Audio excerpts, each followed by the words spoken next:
وَنَضَعُ الْمَوَازِينَ الْقِسْطَ لِيَوْمِ الْقِيَامَةِ فَلَا تُظْلَمُ نَفْسٌ شَيْئًا وَإِنْ كَانَ مِثْقَالَ حَبَّةٍ مِّنْ خَرْدَلٍ أَتَيْنَا بِهَا وَكَفَى بِنَا حَاسِبِينَ.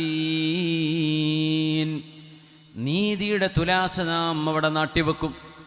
ഉമ്മമാർ മക്കളോട് വേർതിരിവ് കാണിച്ചത്, ഉപ്പമാർ മക്കളോട് വേർതിരിവ് കാണിച്ചു, മക്കൾ ഉമ്മയോടോ വാപ്പയോടോ വേർതിരിവ് കാണിച്ചത്, ജ്യേഷ്ഠാനുജന്മാർ പരസ്പരം പോരുകൂടിയത്, ശത്രുത വെച്ചത്. വനദഉൽ മവാസീനൽ ഖിസ്ത ലിയൗമിൽ ഖിയാമ, അന്ത്യനാളിൽ നീതിയുടെ തുലാസ് അല്ലാഹു നാട്ടിവെക്കും.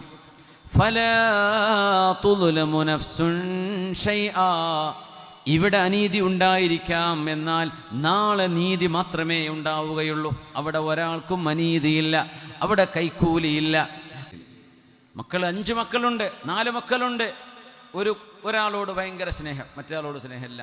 അല്ല ആൺകുട്ടികൾ മാത്രം സ്നേഹം, അല്ലെ പെൺകുട്ടികളോട് മാത്രം സ്നേഹം.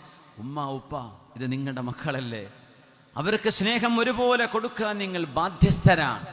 പിന്നെ അവിടെ ചോയ്സ് ഇല്ല. There are some non-negotiable facts.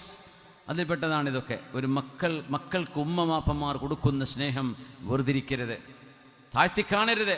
വരുമാനമുള്ള മോനും ഇല്ലാത്ത മോനും ഉണ്ടാവും. കൂടുതൽ വരുമാനമുള്ള മോനും ഒരു ജോലി ഇല്ലാതെ നടക്കുന്ന മോനുണ്ടാവും. പക്ഷേ പൈസ തരുന്നവനോട് മാത്രം ഒരു സ്നേഹക്കൂടുതൽ, മറ്റവനോട് വില വെക്കാതിരിക്കുക, അതൊന്നും ചെയ്യരുത്. നിങ്ങളുടെ ഉദരത്തിൽ നിന്ന് വന്ന നിങ്ങളുടെ ചോരയാണ് ഈ മക്കള്.